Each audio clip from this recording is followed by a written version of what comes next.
Hello, ladies and gentlemen. Welcome again to the V Media channel, where we deliver news like the Hebrew women. Seriously, though, please subscribe to the channel, like, share, and leave a comment below. Let's go. Shettima's Freudian sleep. Senator Kashim Shettima has again amused serious-minded Nigerians, this time opening up on how his principal in the All Progressives Congress APC presidential ticket, Asiwaju Bola TINUBU, would combine the hospitality of General Sani Abacha and the competence of Muhammadu Buhari as president. Speaking last Thursday at the 96th anniversary celebration of the Yoruba Tennis Club in Ikoyi, Lagos State, the news agency of Nigeria NAN quoted him as saying Nigeria needs the hospitality of Abacha. For Nigerians unfamiliar with Abacha, a slight recall of some of the worst abuses in human rights are easy to recall.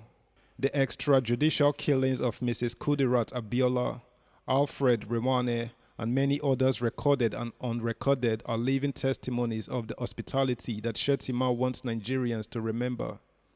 Shettima's principal, TINUBU, was driven to exile like many other Nigerians who kicked against the military regime's decision to usurp the mandate given to Chief MKO Abiola.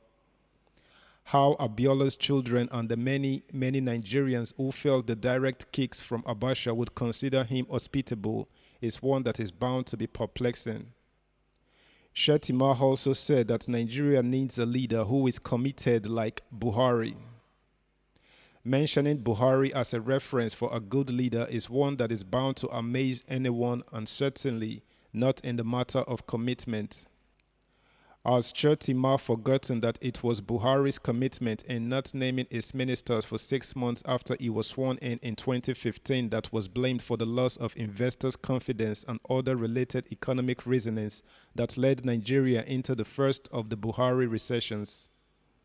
Or is it commitment to the principle of federal character that has seen Nigerians of every hue cry out over marginalizations? It is even ridiculous that the Fulani beneficiaries of Buhari's lopsided appointments have recently been shouting out over his unbiased favoritism.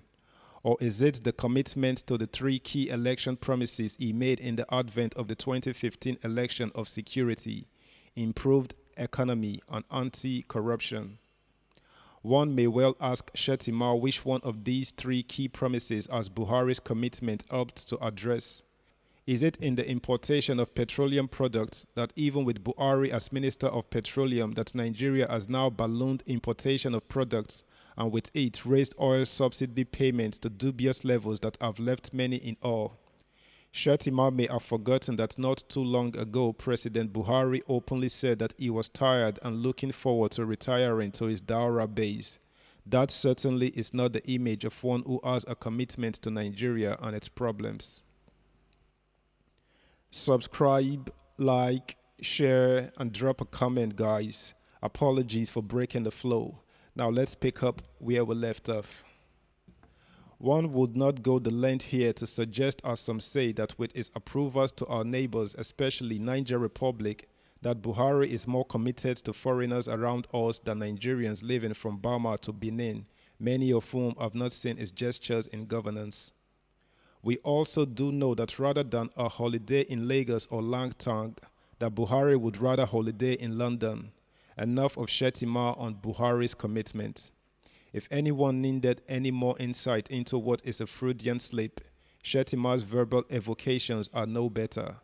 A Freudian sleep is defined as an intentional error regarded as revealing subconscious feelings. For a man who not too long ago admitted that he would handle the nation's military war against Boko Haram while TINUBU as president would handle the economy, this is another revelation.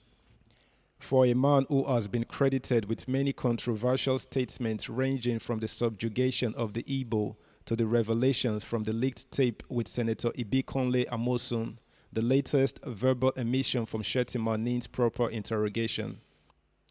Every appearance of Shettima on the national stage seems to provoke some sort of verbal explosion that draws incredulity. Rather than these verbal bombs, One would rather expect Shettima to explain what he did with his mandate as governor of Borno State and the legacy he left there. One would expect him to explain what happened that he ignored the advice of the then Minister of State for Education, Nyesom Wike, for him to close the government secondary school, Shibok, but rather left it open for Boko Haram to pick the innocent girls. One would also want him to speak on his legacy in the Senate and what he has done so far. We would also expect others on the tickets of the other major political parties to weigh in and also give their accounts. One may be familiar with the smart agenda of Governor Ifeanyi Okowa, the People's Democratic Party (PDP) presidential running mate in Delta, and also its legacies in a single term in the Senate, including pushing through the National Health Bill. These are the kind of discourses and verbal assertions one would expect from Shettima, and not the kind of verbal assault of combing the worst of our leaders Abacha and Buhari for us in the next dispensation. That's a wrap, guys. See y'all again soon. Bye.